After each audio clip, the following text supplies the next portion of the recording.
Siemanko, z tej strony Rio i witam was w grze Train Sim World 5. Dzisiaj opowiem wam co nieco o lokomotywie Baureihe 194 albo E94, pieszczotliwie nazywaną krokodylem. Olbrzymia sześcioosiowa lokomotywa, która była najsilniejszą maszyną swoich czasów.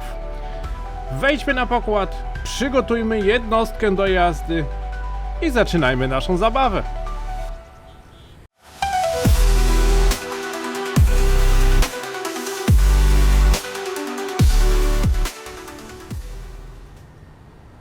Dzisiaj mamy do dyspozycji naprawdę bardzo nietypową lokomotywę. Jest to lokomotywa, która była budowana w latach 40. i w latach 50. ubiegłego stulecia.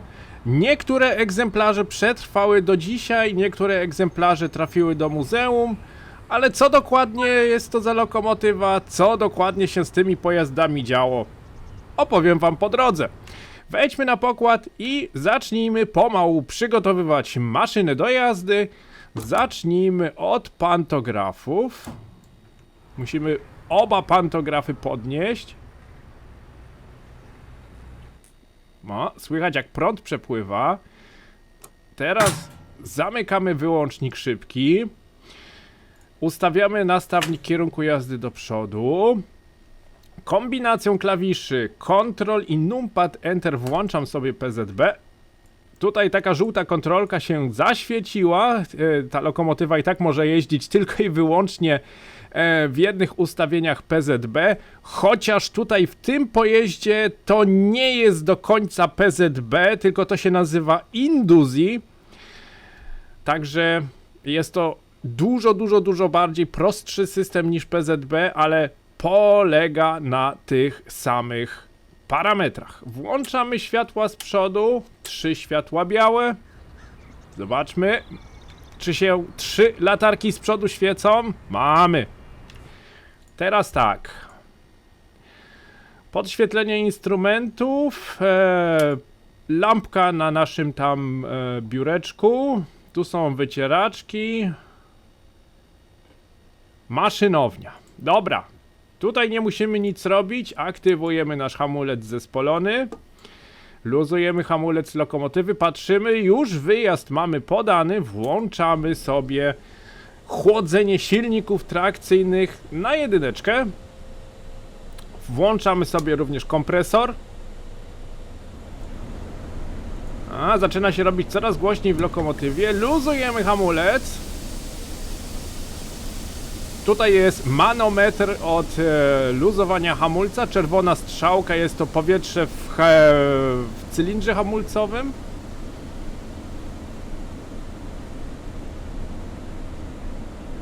Dobra.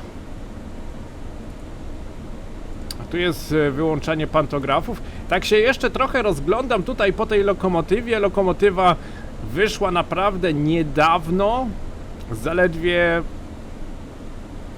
3 dni temu, 4 dni temu, jakoś tak, i powiem wam szczerze, że jeszcze sam osobiście nie rozgryzłem do końca, jak ona pracuje, także jestem razem z wami dzisiaj tutaj naprawdę nowicjuszem, jeżeli chodzi tutaj o cały przejazd. Dobra, powiedziałbym, że maszyna jest gotowa do jazdy. Załączamy pomału moc na naszym olbrzymim kole nastawczym. Patrzymy. I pomału ruszamy. Do tego zagwiżdżemy. Sygnał baczność. Dość dziwny dźwięk tego sygnału, no ale kiedyś tak już było. Kiedyś nie było tego charakterystycznego sygnału RP1, jaki mamy dzisiaj. Kiedyś był gwizdek taki, jaki się używało w parowozach. Nawet elektryczne lokomotywy, nawet lokomotywy, które już były zasilane prądem, miały charakterystyczny gwizdek parowozów. Już podobny dźwięk gwizdka mieliśmy w lokomotywie Baureihe 110. Tam również był zastosowany gwizdek z parowozu. Fajnie podskakuje ta lokomotywa na rozjazdach. To mi się podoba.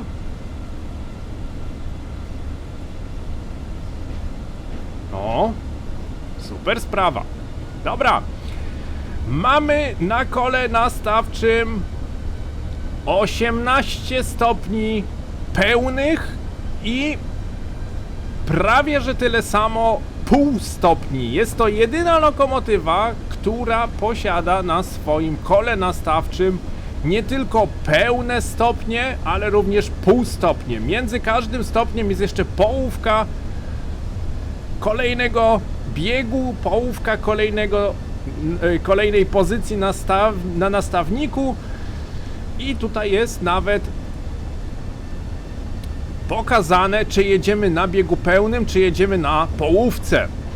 Na połówce w tej lokomotywie wolno było jechać tylko 1 minutę. Inaczej, jeżeli byśmy jechali na połówce dłużej, moglibyśmy spalić oporniki, przez które normalnie przepływa prąd, żeby zasilić silniki trakcyjne. Mogę tutaj zwiększyć moc i w tym momencie mamy kolejną połówkę i bieg pełny. I to tak za każdym razem jest. Połówka i bieg pełny. Przyznam, że lokomotywa jest dość nietypowa. Nietypowo ją się prowadzi i jak widać do przodu jest również bardzo niezwykły widok, że tak powiem. Jednak jesteśmy przyzwyczajeni, że z lokomotywy, z okna, które jest przed nami, praktycznie widać wszystko dookoła. A tutaj mamy najpierw bardzo długi przód lokomotywy i dopiero jedziemy, dopiero widać coś dalej. Od tego semafora mogę jechać maksymalną dozwoloną prędkością, ale od następnego tylko 40.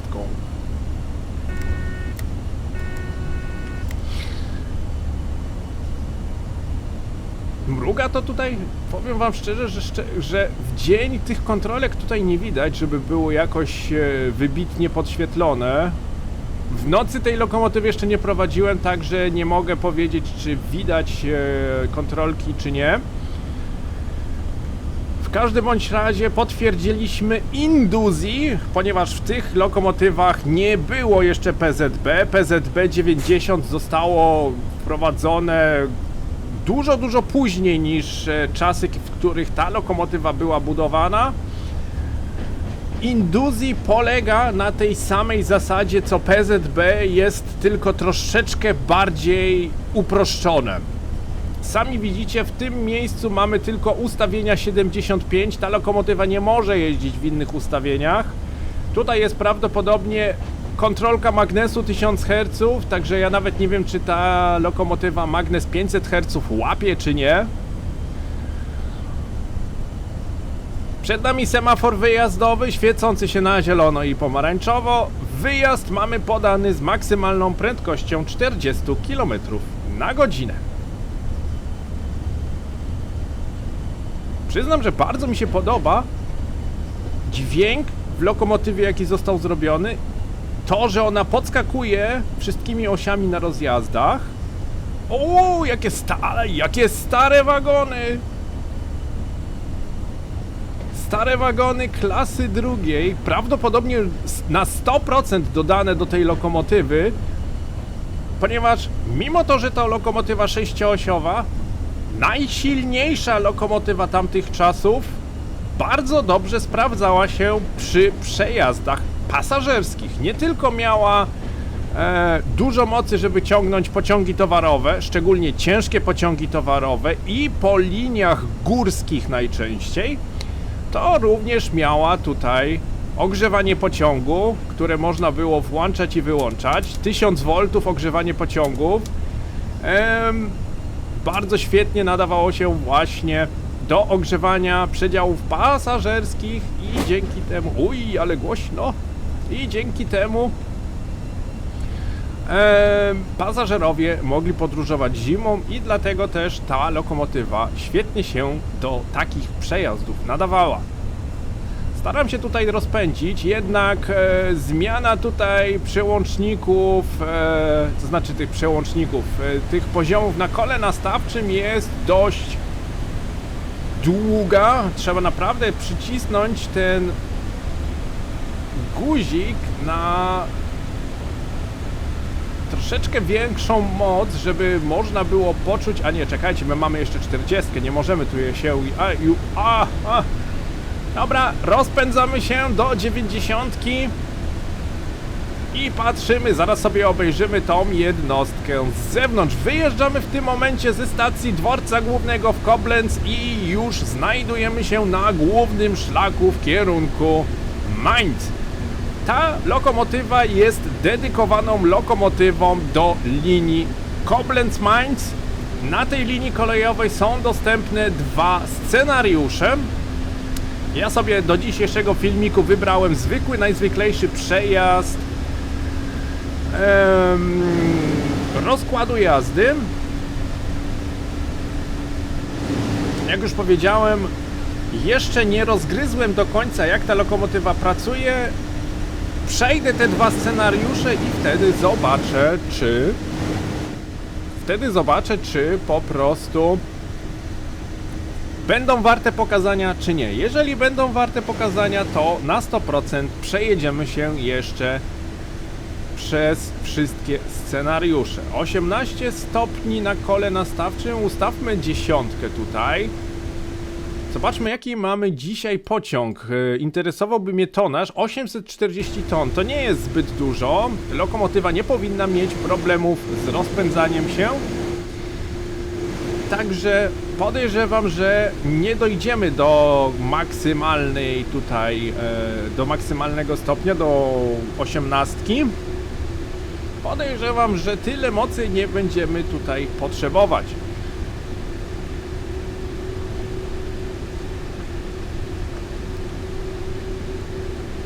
Już mamy 70 na godzinę.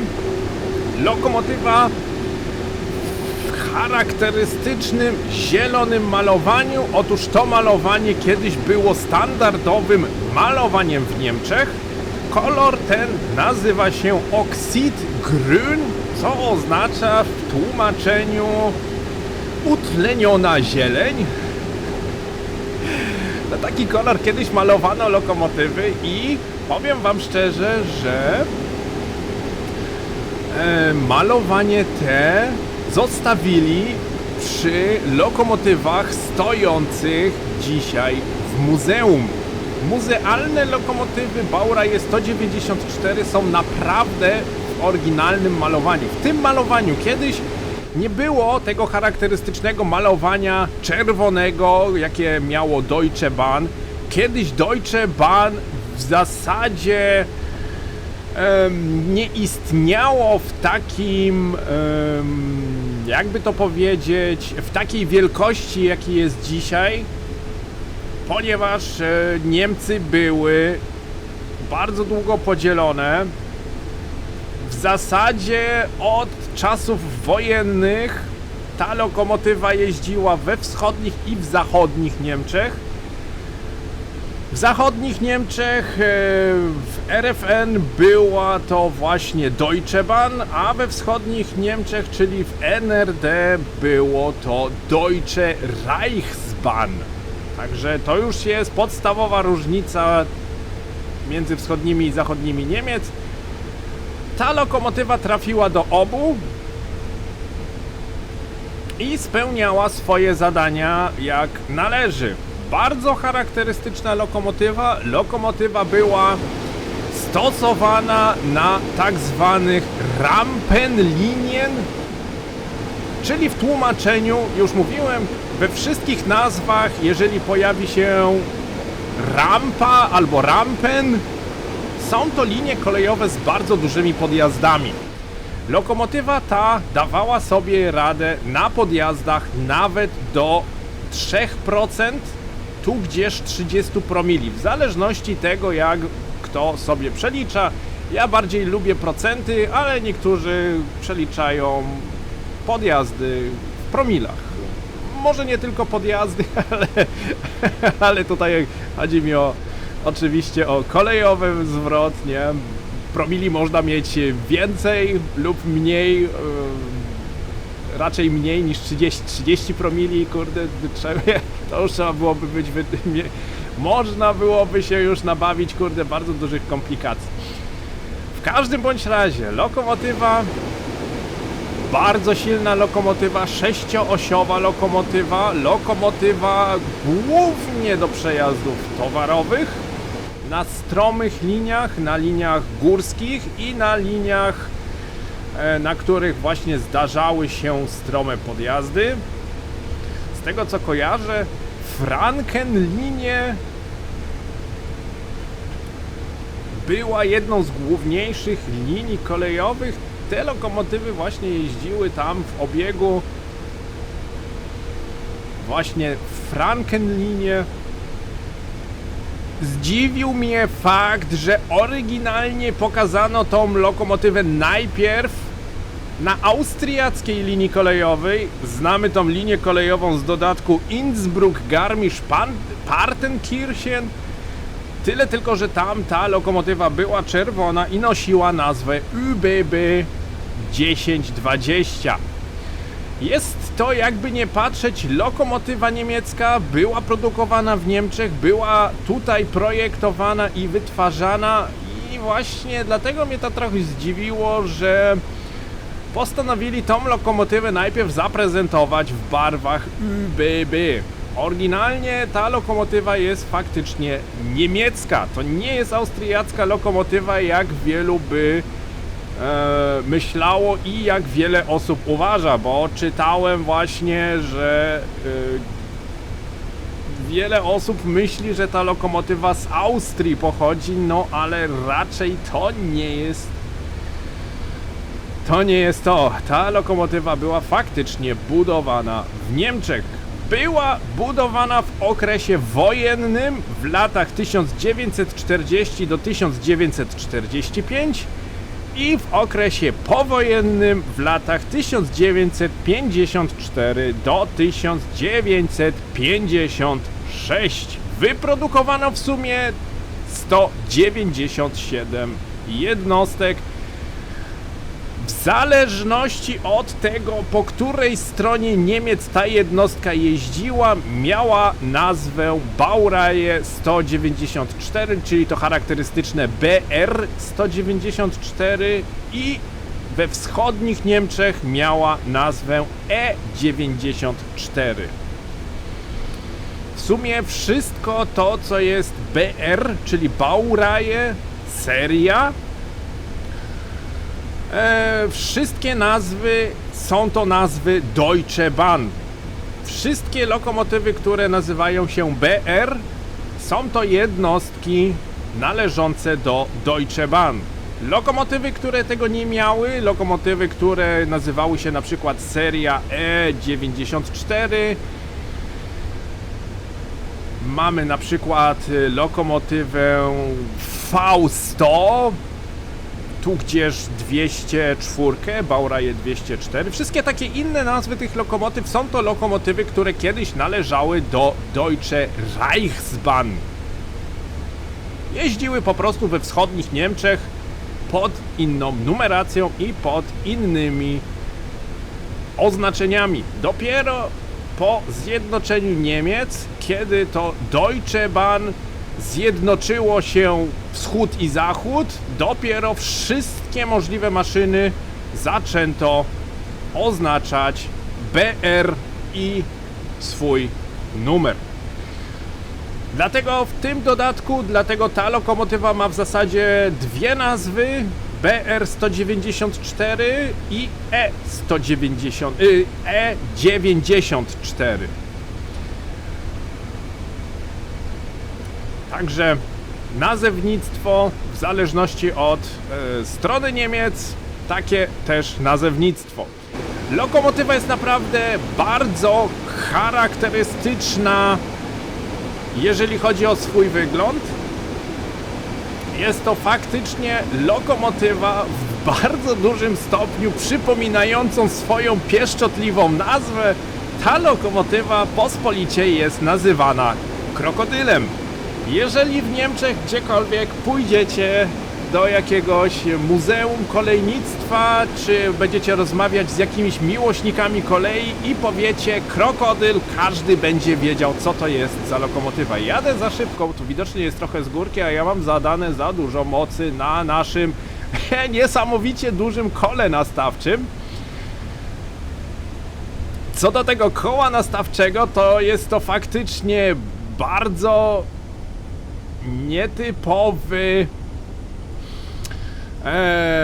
wymysł, chociaż w tamtych czasach koło nastawcze musiało być takie duże, ponieważ maszyniści kiedyś jeździli na stojąco. Nie było kiedyś możliwości zajęcia miejsca na wygodnym fotelu, ergonomicznym fotelu, żeby plecki nie bolały, żeby nogi nie bolały. Kiedyś maszynista jeździł naprawdę na stojąco. Pamiętam odcinek o lokomotywie BR-110.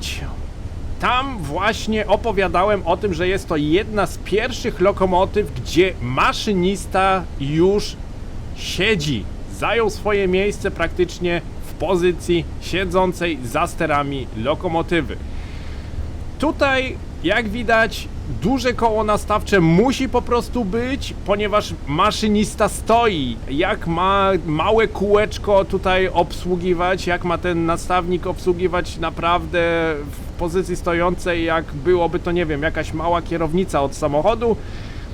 W tamtych czasach, to znaczy w tamtych czasach, lata 80., no to stosowano jakieś kierownice od Trabanta do obsługi lokomotywy, no tu raczej by się nie sprawdziła. Czasy wojny, bardzo ważna lokomotywa, bardzo ciężkie pociągi obsługiwała, najczęściej pociągi militarne. Niestety takie były czasy, do tego była wykorzystywana.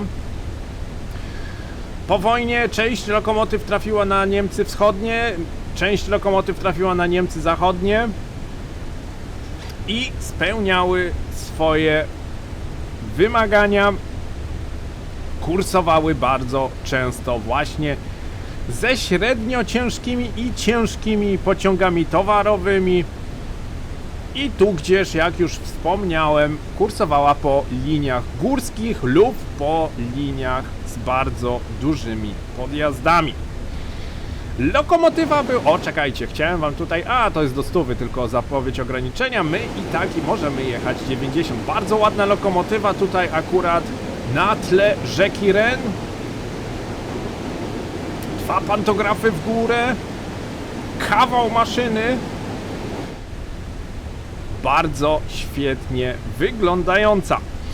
Maszyna była budowana przez kilka firm, przede wszystkim przez firmę AEG, Krauss Maffei, Krupp, Henschel. Jak to kiedyś było w Niemczech do bardzo późnych czasów, nawet bym się odważył do roku 2000, lokomotywy były budowane nie przez jedną firmę, tylko były faktycznie budowane przez wiele firm zajmujących się innymi podzespołami. AEG jest najczęściej odpowiedzialny za elektrykę. Krupp jest to stalownia, jest to huta, czyli na pewno jest odpowiedzialna za ostoje, tudzież pudło. Krauss Maffei za mechanizmy. Henschel niestety nie wiem. Ale w każdym bądź razie każda jedna firma miała swój zakres obowiązków, po prostu musiała się zająć inną rzeczą. 6-osiowa lokomotywa, 6 silników trakcyjnych. Chciałbym wam tu koła tej lokomotywy pokazać, ponieważ koła w tej lokomotywie są naprawdę bardzo specyficzne. Wiecie co? Ja wam tutaj koła pokażę. Są to koła, nie są to koła pełne, nie są to koła bose, tylko są to faktycznie koła szprychowe. Spróbujemy tutaj trochę przyhamować. chciałbym wam pokazać, jak to właśnie wygląda.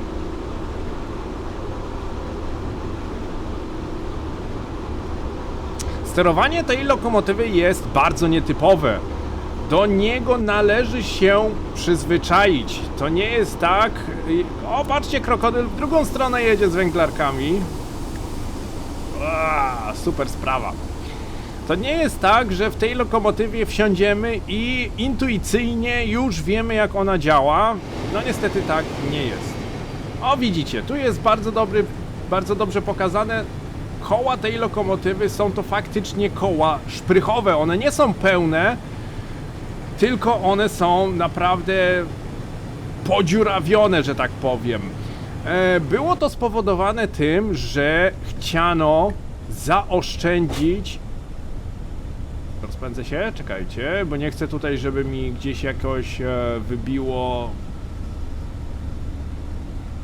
Bezpiecznik, nie bezpiecznik, tylko ten wyłącznik szybki.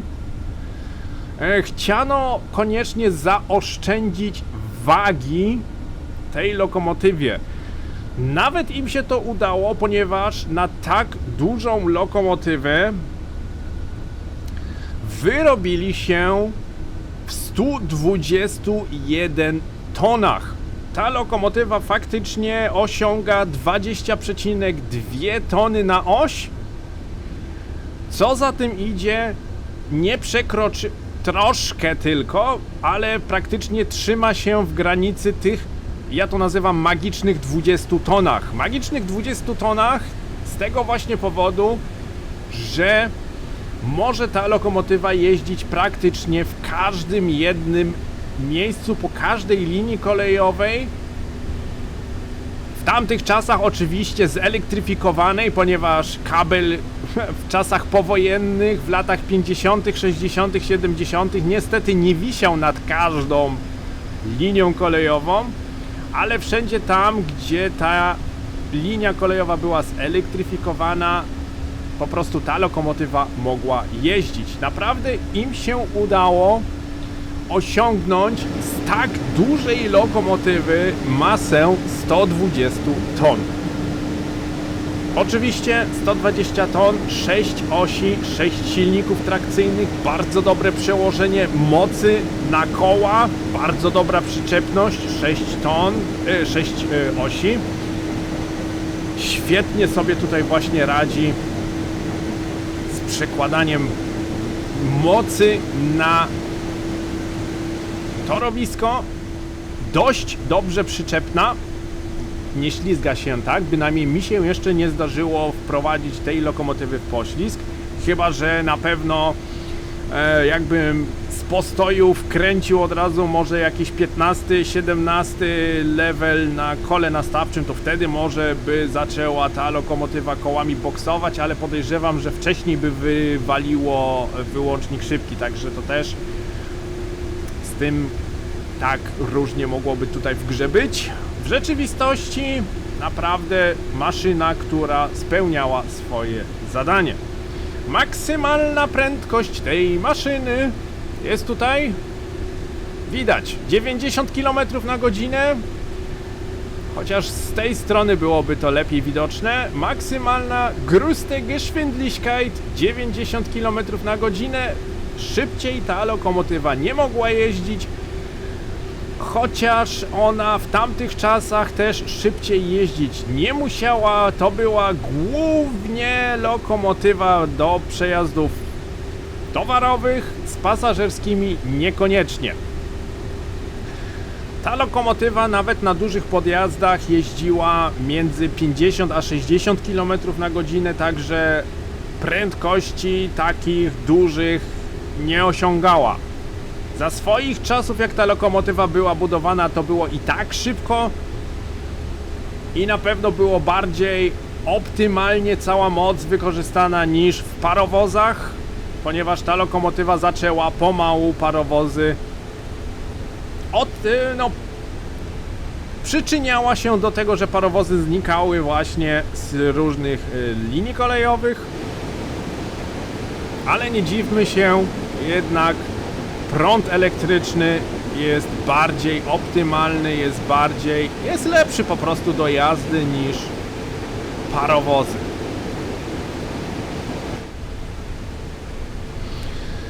3000 kW mocy osiągała ta lokomotywa. Przyznam wam szczerze, że jak na lata 40. i na lata 50. ubiegłego stulecia, to jest naprawdę niesamowita duża ilość mocy.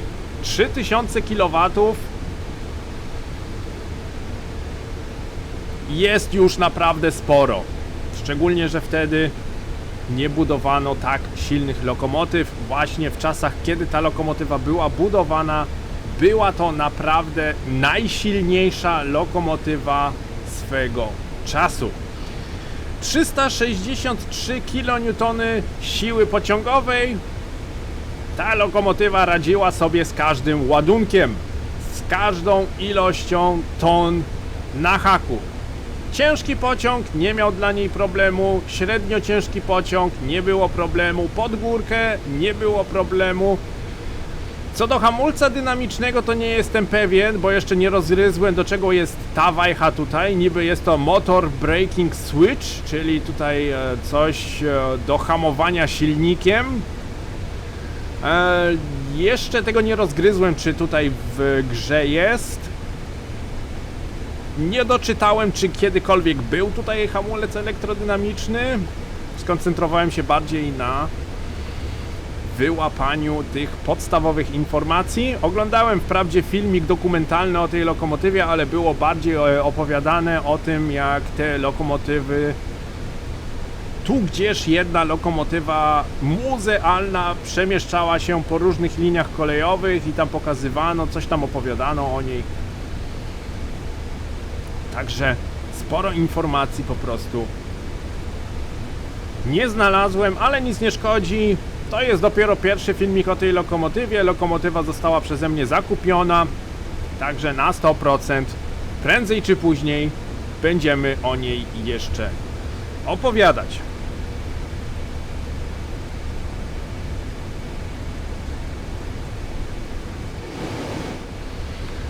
Bardzo dziwi mnie fakt, że kiedyś w lokomotywie maszynista musiał stać.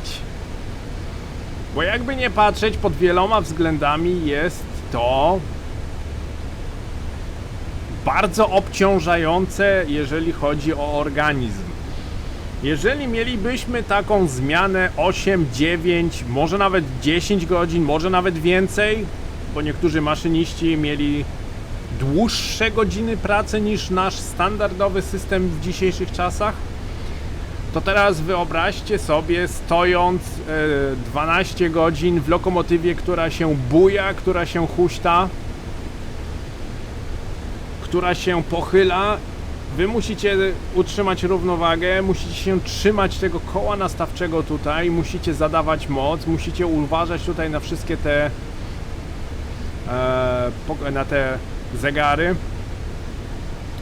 Bardzo dziwna metoda jazdy, no ale inne czasy, kiedyś było naprawdę było kiedyś inaczej.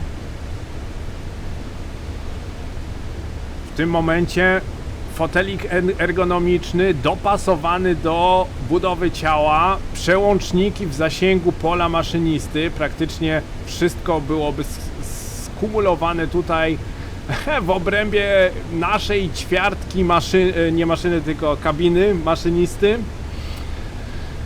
Także jak to się czasy zmieniły. Nie dość, że się technologia zmieniła, to jeszcze zaczęto dbać o zdrowie osób obsługujących tabor kolejowy. No jakby nie patrzeć, maszynista w lokomotywie spędza naprawdę bardzo dużo czasu. Ja bym osobiście nie chciał jechać nawet 8 godzin w lokomotywie, gdzie musiałbym stać. No ale tak było. Tak też lokomotywy budowano. Zobaczmy tutaj po prawej stronie. Cały czas mi się wydaje, jakby gdzieś było okno otwarte, ale zasadniczo widzę, że nie są okna pootwierane. Ta lokomotywa, z tego co kojarzę, jest naprawdę bardzo zaawansowanie stworzona. Muszę ją jeszcze tylko porównać do lokomotywy ÜBB 1020, która wyszła właśnie razem z linią kolejową z Innsbrucka do Garmisch-Partenkirchen. Osobiście tamtej czerwonej lokomotywy nie mam, ja czekałem tylko i wyłącznie na tą niemiecką, oryginalną wersję tej lokomotywy, ale w internecie widziałem kilka filmików właśnie opisujących tamte lokomotywy i na bazie tych filmików mogę sobie porównać, jak ta lokomotywa była zbudowana. No zobaczcie, piękny widok, rzeka Ren, wzgórza po prawej i po lewej stronie, a my sobie ciśniemy krokodylem razem z węglarkami. A my jesteśmy próżnym składem, dlatego nie mamy tyle ton. Właśnie się troszeczkę dziwiłem, ponieważ nasz pociąg jest zasadniczo długi, ale pusty. Okej. Dobrze. Piękna maszyna, na swój czas bardzo nowoczesna, była sterowana tym, że na kole nastawczym koło nastawcze obsługiwało mechanizm z tyłu w lokomotywie, który to miał zwory i te zwory przekierowywały prąd przez różnego rodzaju oporniki i za opornikami, jak już wiadomo, silniki trakcyjne i wtedy była przekierowywana moc. Stąd właśnie tutaj te półstopnie, na których zasadniczo nie powinno się jeździć. Podejrzewam, że w grze nic by się nie stało, ale w rzeczywistości była tutaj nawet zanotowana uwaga, że na tych połóweczkach powinno się jechać tylko i wyłącznie do 1 minuty, w przeciwnym układzie, w przeciwnym razie... O, fajnie podświetlona. W przeciwnym razie można by spalić niektóre obwody. Ale przyznam, że w nocy tą lokomotywą nie chciałbym jechać, ze względu na to, że do przodu całe oświetlenie było naprawdę złe. Chciałem powiedzieć badziewiaste, ale no ogarnijmy to i powiedzmy, że było złe. Widoczność do przodu w nocy na pewno nie jest znakomita. No ale cóż zrobić? Nie było kiedyś jakichś ksenonów, LEDów, nie, i innych takich wynalazków, które pomagały oświetlać drogę z przodu, choćby tutaj nawet halogeny. Kiedyś do lokomotyw wkręcano zwykłe, najzwyklejsze żarówki. Widać to tutaj? Widać. Zwykłe, najzwyklejsze żarówki, chociaż przyznam, że w tym momencie te żarówki się nie świecą. Nie włączyłem.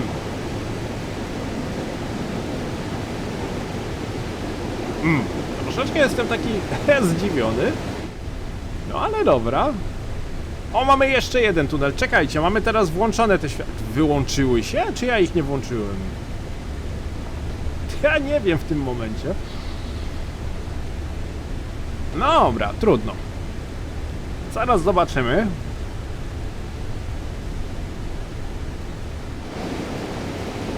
I tak nic nie widać do przodu.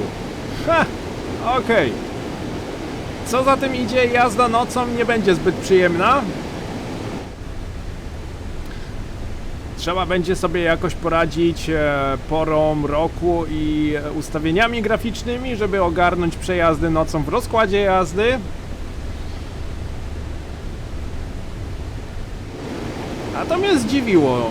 Nie włączyłem tych świateł, czy naprawdę wyłączyły się gdzieś po drodze?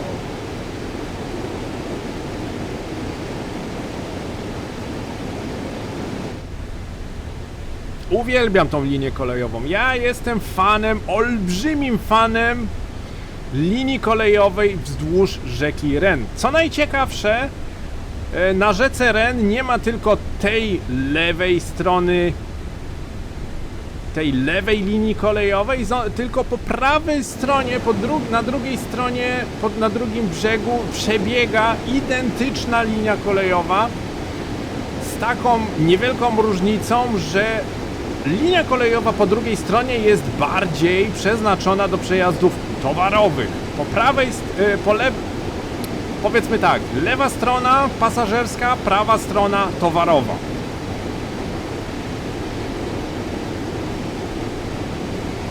Bo zaraz tutaj tak namieszam, że ani ja nie będę wiedział, o czym mówię, ani wy nie będziecie mnie w ogóle tutaj rozumieć. Lewa strona pasażerska, prawa strona jest bardziej towarowa.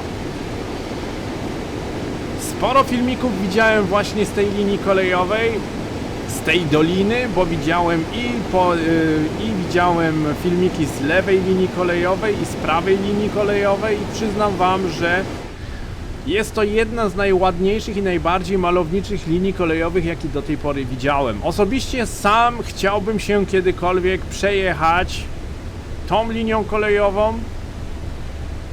Może się kiedyś na urlopie wybiorę.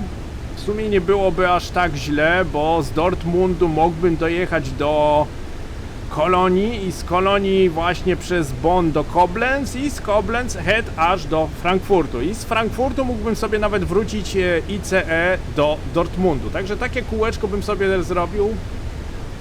Zobaczymy, czy mi się uda, czy będę miał w ogóle finanse i ochotę na taką wyprawę.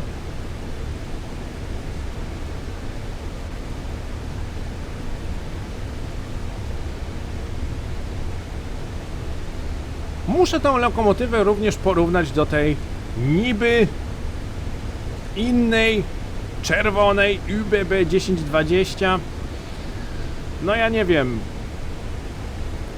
Moim zdaniem powinni najpierw wypuścić oryginalną niemiecką lokomotywę i dopiero pokazać inny wariant tego pojazdu właśnie w innych malowaniach. Z tego co kojarzę, w ÜBB nie było tak dużo tych lokomotyw. Powiedziałbym tak między 5 a 10, ale nie chcę tutaj was oszukiwać. Czytałem o tym, że one tam trafiły do Austrii właśnie na tą górzystą linię kolejową i na linie kolejowe dookoła Innsbrucka. Ale mimo to bardziej by pasowało, jakby pokazali niemiecką lokomotywę i dopiero pokazali, że ÜBB również tą lokomotywę posiadało. Jest to identyczna lokomotywa, tyle tylko, że inaczej się nazywa, bo w Austrii są inne oznaczenia. Ta sama moc, ta sama siła pociągowa, to samo zasilanie, wszystko jest to samo. Tyle tylko, że to są dwie różne nazwy i dwa różne państwa.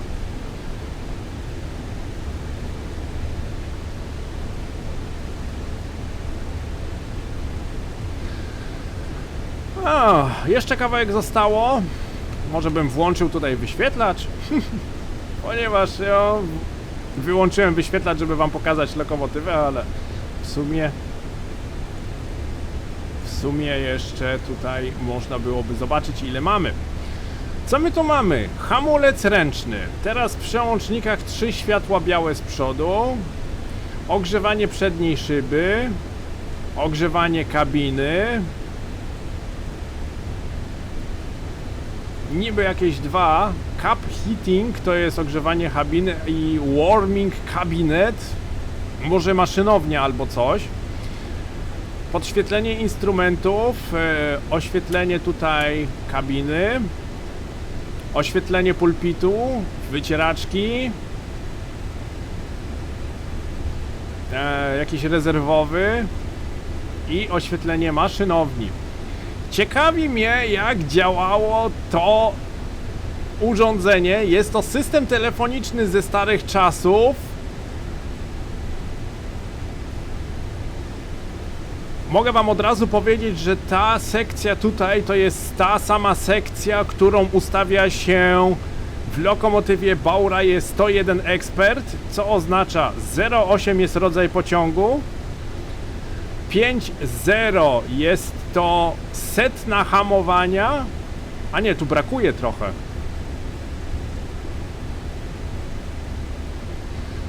Nie, to jakoś inaczej będzie. 85. A tu nie będzie tutaj prędkości maksymalnej, bo prędkość maksymalna i tak jest 90 w tej lokomotywie. Czyli byłaby 0,8, byłaby setna, nie, rodzaj pociągu. albo 0 tutaj byłoby rodzaj pociągu, 85 byłaby setna hamowania, długość. W każdym bądź razie to tutaj wygląda mi naprawdę na ustawienia komputera pokładowego, które decydowało o tym, jak lokomotywa zadawała moc i hamowała. No i tutaj cały ten system jakiejś komunikacji wygląda na pierwszy rzut oka bardzo archaicznie. Niestety guziki nie są tutaj do obsługi. A, można się skomunikować jeszcze z maszynistą w drugiej lokomotywie. To na pewno będzie potrzebny ten guzik do jazdy z dwoma maszynami, do jazdy z dwoma lokomotywami, żeby po prostu obie lokomotywy jednocześnie zadawały moc. Ten duży przełącznik tutaj, obsługa pantografu i jednocześnie wyłącznik szybki, induzji i tutaj jest system przeciwpoślizgowy kół. Kasowanie czuwaka aktywnego, nastawnik kierunku jazdy, to nie wiem, wygląda jak hamowanie lokomotywy. A wiecie co? Przetestujemy to. Przetestujemy to. Zrobimy nastawnik kierunku, nie nastawnik, tylko koło nastawcze na 0.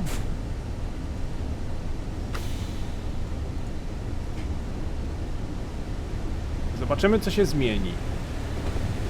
Włączył się wentylator w przedziale.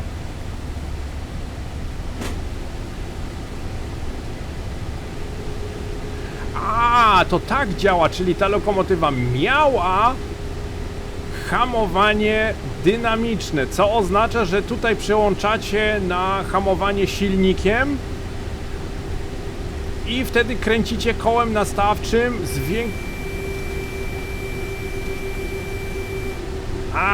jakiś alarm, ok, czyli było coś za dużo.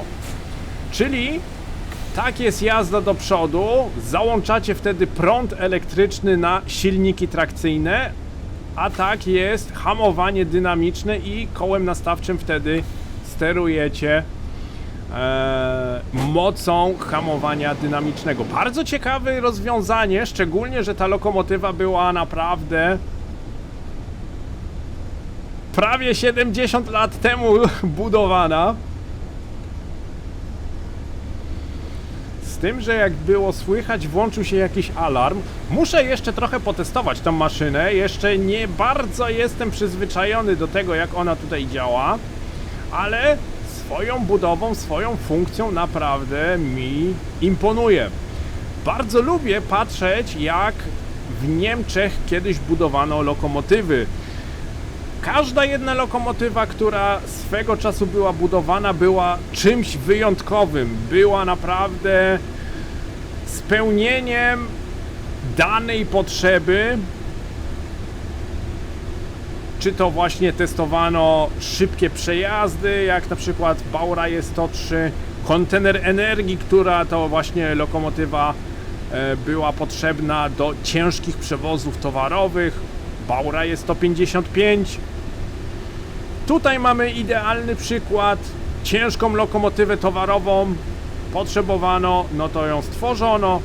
Niemcy po prostu budowali maszyny według swoich potrzeb. Było zapotrzebowanie na pewien rodzaj pojazdu, to taki pojazd właśnie kreowano. Nie było tego, że skupiano się na lokomotywach uniwersalnych. Uniwersalna lokomotywa do wszystkiego w tamtych czasach nie była potrzebna. Trzeba było zaspokoić innego rodzaju zapotrzebowanie i starano się właśnie takie lokomotywy tworzyć. Czy to do dzisiaj funkcjonuje, to raczej nie wiem, ponieważ dzisiaj mamy lokomotywy multisystemowe, obsługujące wszystkie rodzaje zasilania, obsługujące obojętnie czy przejazdy pasażerskie, wagony pasażerskie, czy przejazdy towarowe. Po prostu jakby nie patrzeć, no też czasy się trochę zmieniły. Dzisiaj lokomotywy mają 6500 kW mocy i to jest raczej już dzisiaj standardem, a my się poruszamy lokomotywą 6-osiową, która miała tylko 3000 kW. Ale jakby nie patrzeć, na lata 40. i 50. było to naprawdę bardzo dużo. Popatrzmy, co my tu mamy jeszcze. Zugheizung, czyli ogrzewanie pociągów, pokazane w voltach. Im więcej voltów, tym mocniej grzało w wagonach pasażerskich. Drugi zegar jest to Fahrleitung Volt, czyli ile voltów w tym momencie mamy w trakcji elektrycznej. Muszę tutaj zobaczyć, czy przed nami się nic tutaj nie zmienia z prędkością. Raczej nie, także możemy tutaj patrzeć dalej. Fahrleitung Ampere, czyli ile amperów wysysamy w tym momencie z trakcji elektrycznej. Zugkraft Motor Grupę 1 i 2. Motor Grupę 1 to będą silniki trakcyjne na pierwszym wózku, motor Grupę 2 będą to silniki trakcyjne na wózku drugim. Podejrzewam, że można byłoby czasami zobaczyć, jak asymetrycznie te zegary tutaj pracują, że na przykład na tylnym wózku mamy więcej siły pociągowej niż na pierwszym. No, ciekawiłoby mnie. Ten zegar, jak już wspomniałem, pokaz tego, w której pozycji jest nasze koło nastawcze, czy jesteśmy na połówce, czy na pełnym stopniu. I na końcu mamy tutaj Bremsstrom. To prawdopodobnie ten ostatni zegar będzie do hamowania elektrodynamicznego. W zasadzie nie popatrzałem na ten zegar, jak testowaliśmy przed chwilą hamulec. Możliwe, że za dużo amperów tutaj wywaliło i dlatego zaczął się pluć, zaczęło alarmować. Ej, znowu robisz coś, co mi się nie podoba. Ach, te stare lokomotywy. W programie dokumentalnym był maszynista obsługujący tą lokomotywę, który opowiadał, że były to lokomotywy, które słuchały się tego, co robi maszynista. Co oznacza, nowoczesne lokomotywy są wspomagane komputerem i to w zasadzie komputer decyduje o tym, czy automatycznie utrzyma prędkość, ile mocy zadać. W razie jakby się koła ślizgały, no to wiadomo, jest zabezpieczenie i komputerowo jest coś tam w dół ściągane. Czyli zasadniczo opowiadano o tym, że nowoczesne lokomotywy nie decyduje maszynista o pojeździe, tylko komputer pokładowy decyduje o tym, jak nasz pojazd się zachowuje. W tej lokomotywie jest inaczej. W tej lokomotywie nie ma komputerowego pojazdu, w tej lokomotywie jest wszystko sterowane mechanicznie. I to właśnie maszynista decyduje o tym, ile zadać mocy, żeby po prostu maszynista był odpowiedzialny za zadawanie mocy, za hamowanie, za hamulec elektrodynamiczny i to właśnie maszynista musiał być w stanie oszacować, ile czego potrzebuje i oszacować, ile na przykład jak mocno musi zahamować. Nie miał żadnych wspomagań.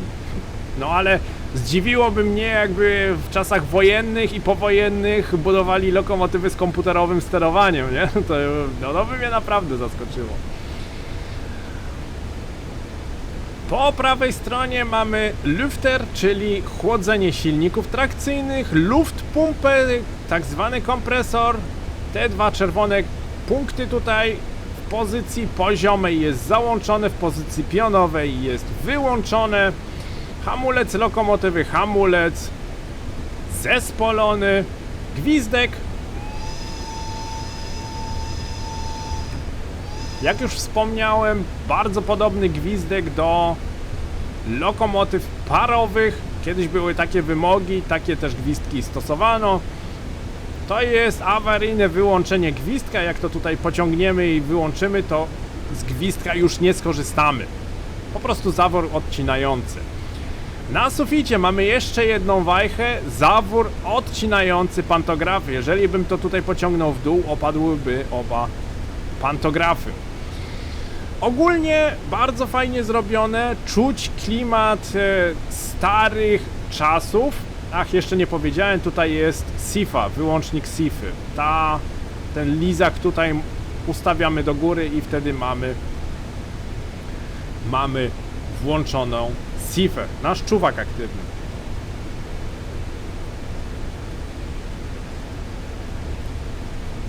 Ogólnie bardzo mi się podoba ta lokomotywa. Czy jest warta kupienia?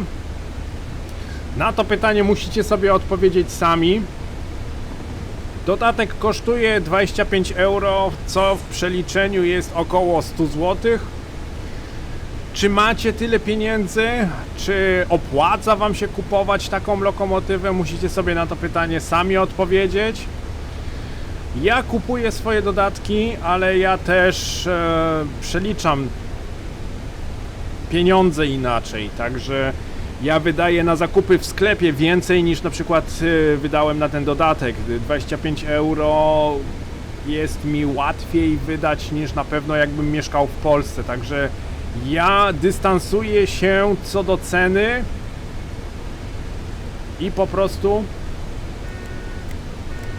po prostu zawsze mówię, jeżeli jest lokomotywa warta wydania tych pieniędzy, jeżeli was interesuje temat, bo to jest najważniejsze, przede wszystkim musi was interesować temat niemieckiego kolejnictwa.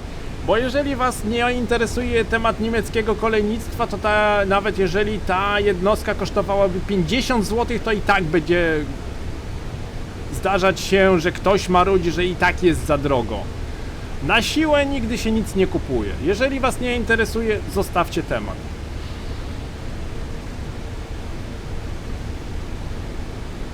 Mi się ta lokomotywa podoba, szczególnie, że są dodane bardzo ciekawe wagony z lat powojennych i na 100% można tymi wagonami wykonać pewnego rodzaju przejazd. Na 100% można właśnie zrobić sobie przejazd pasażerski. Z tego co nawet kojarzę, jeden scenariusz, bo są dwa dodane do tej lokomotywy, jeden scenariusz jest przejazdem pasażerskim. O, mamy czerwone przed nami, ok. Już hamujemy. O Jezu, ale to długo trwa na zero zejść. Już hamujemy. Oj, to było za dużo, emergency nie chciałem.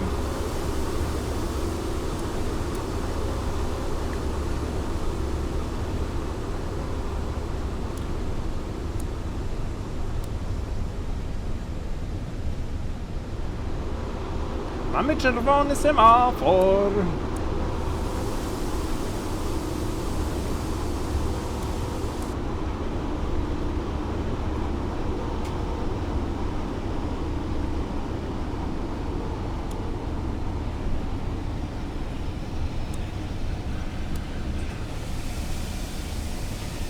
Bardzo ciekawy system hamowania, chociaż naprawdę trzeba się do tego hamowania przyzwyczaić, bo widzicie, ja tutaj już mam wyluzowane, a hamulec jeszcze dalej tutaj się zbiera. Zastanawiam mnie, czemu mamy czerwone. W zasadzie rzućmy okiem. Gdzieś coś tutaj jest zapchanego. Tu mamy zielone. Może błąd w grze. Też zdarza się bardzo często w Train Sim World, że semafor przed nami jest czerwony, choć nie powinien być. Zadzwońmy do Hansa, niech nas puści dalej. Odrzucono, czekaj na zmianę sygnału. O, to ciekawy jestem, czy my w ogóle dojedziemy do końca dzisiaj. Ale dobra, korzystając z okazji, stoimy tutaj na czerwonym. Podhamuję tutaj, żeby w razie czego nam się... Oj, żeby nam się tutaj nie pociąg nie stoczył. Obejrzyjmy sobie tą lokomotywę z zewnątrz. O, właśnie. To też nie to? Guziki mi się mylą. Typowe zielone malowanie, jak już wspomniałem. Magnes Induzji, żeby nie było, że powiem PZB, chociaż jest ten sam system, bazuje na tych samych danych i na tych samych magnesach, tyle tylko, że Induzji jest dużo uproszczone. Mamy tutaj różnego rodzaju zawory od kranów tutaj do podczepienia przy wagonach. Jeżeli zahaczamy tutaj lokomotywę o wagony albo wagony o lokomotywę, mamy tutaj podczepić również przewody hamulcowe. To prawdopodobnie będzie gniazdo zasilania wagonów plus ogrzewanie pociągu. 3 światła białe, chociaż powiem wam szczerze, że widziałem wersję tej lokomotywy 2 światła na dole, ok, to jest standardowa pozycja, ale to światło było tutaj, nad tym środkowym oknem, także ta latarka stąd była zdjęta, to dla mnie jak latarka wygląda, no ale sorry, to światło było po prostu stąd zdjęte i było wbudowane tutaj zaraz nad środkowym oknem, także już taki wariant lokomotywy widziałem. Może to jest jakaś nowsza wersja, która była tam w późniejszych czasach budowana, w każdym bądź razie było to już trochę inaczej. 2 pantografy nożycowe, pomalowane na czerwono, bardzo charakterystyczne. Wszystko w tej lokomotywie, co jest czerwone, zabijało, nie wolno było dotykać. Przejazdu jeszcze nie ma. Zaraz zajrzymy sobie do maszynowni, bo ponieważ maszynownia też jest bardzo ciekawie zrobiona. Deutsche Bundesbahn jest właśnie określeniem, jakie panowało podczas rozbioru, podczas podziału Niemiec. To było właśnie Niemcy zachodnie. Ogólnie jest naprawdę bardzo fajnie wykonana lokomotywa. Model trójwymiarowy jest świetny. Co do maszynowni, to musimy stąd zejść najpierw z naszego stanowiska. O!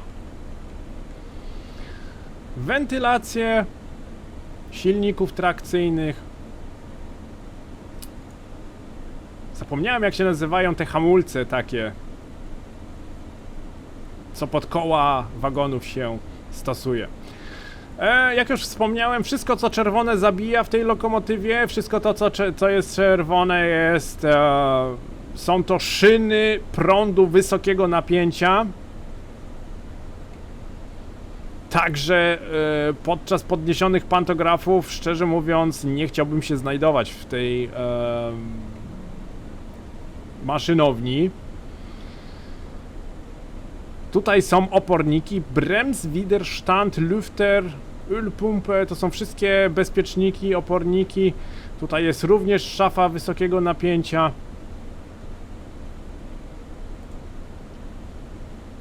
A, można sobie tutaj, patrzcie, silnik 4, silnik 5, silnik 6, można sobie w razie awarii odcinać dopływ prądu do silników trakcyjnych. Ok, jest to bardzo fajnie zrobione. Zaskakująco, jak dokładnie jest odwzorowana tutaj cała ta lokomotywa. Druga kabina, zbudowana tak samo jak kabina pierwsza, z tymi samymi funkcjami. Co ciekawe, jeszcze widziałem w lokomotywach, że Induzi, te przełączniki tutaj były zostawione, ale kontrolki od Induzi, tu gdzież PZB, były nad zegarem, czyli nasz prędkościomierz miał jeszcze taką dodatkową obudowę i te kontrolki były tutaj po prawej stronie. Ja jestem ciekawy, czy dojedziemy do końca. Tak. Halo? Coś mi tutaj gra namieszała, no ale dobra. Jeżeli nie, to chyba się pożegnamy. Spróbuję się jeszcze raz skontaktować z Hansem, no ale Hans nie chce nas puścić. Niestety nie dojechaliśmy do końca. Mam nadzieję, że będę mógł przejazd powtórzyć, chyba że zrobię po prostu inny filmik o tej lokomotywie, jak jedziemy scenariusz, ponieważ uważam, że te scenariusze mogą być nawet bardzo ciekawe, szczególnie, że ten pasażerski jest na godzinę 40 i ma 4 na 5 punktów, jeżeli chodzi o poziom trudności, także Może być na pewno zabawnie w prowadzeniu tych podróży tą lokomotywą. Ja się z wami dzisiaj pomału żegnam. Dziękuję serdecznie za uwagę, dziękuję serdecznie za wspólnie spędzony czas. Jeżeli wam się filmik spodobał, jeżeli wam się spodobało to, co wam opowiadałem o tej lokomotywie, zostawcie lajka i zasubskrybujcie kanał, by nie przegapić pozostałych filmików z tematyki symulatorów kolejowych. Niestety przepraszam za to, że nie dojechaliśmy do końca, no ale jak widzicie, gra nie chce nas dalej puścić, mimo to, że do końca mamy jeszcze 17 km. Możliwe, że się coś tutaj zablokowało, jest dzisiaj dość ciepło, widocznie komputer zastrajkował i nie chce nas dalej puścić. Tym samym trzymajcie się ciepło, do zobaczenia w kolejnym odcinku, życzę wam miłego dnia, cześć!